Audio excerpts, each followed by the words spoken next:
দিনটা ছিল মহাষ্টমীর রাত।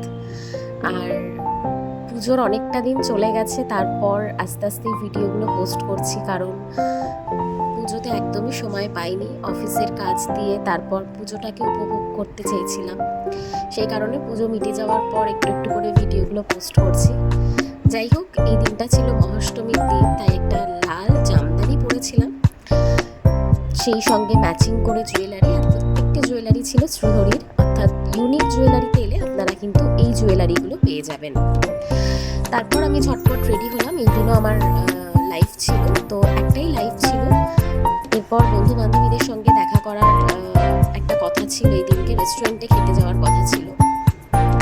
তারপর লাইভ করে আমি ওখান থেকে বন্ধু বান্ধবীদের সঙ্গে দেখা করি, এবং সকলের সাথে দেখা করে পুজোর কটা দিন যে কি ভালো লাগে সেটা ভাষায় প্রকাশ করার মতন না। এরপর যেতে আসতে একটু ছোট ছোট ভিডিও ক্লিপ নিলাম, বেশ কয়েকটি যাওয়ার পথে পূজা মণ্ডপ দেখলাম। প্রত্যেকটি দেবী প্রতিমা এত সুন্দর লাগে, এটা ভাষায় প্রকাশ করার মতন না। এরপর কথা মতন আমরা সকলে মিলে একটা রেস্টুরেন্টে চলে যাই, সেখানে গিয়ে চুটিয়ে খাওয়া দাওয়া করি, কারণ এই দিনটাতে সবাই মিলে আমরা একত্রিত হয়েছিলাম, পুজো বলে কথা। তারপর সেখান থেকে খাওয়া দাওয়া করে বাড়ি চলে আসি।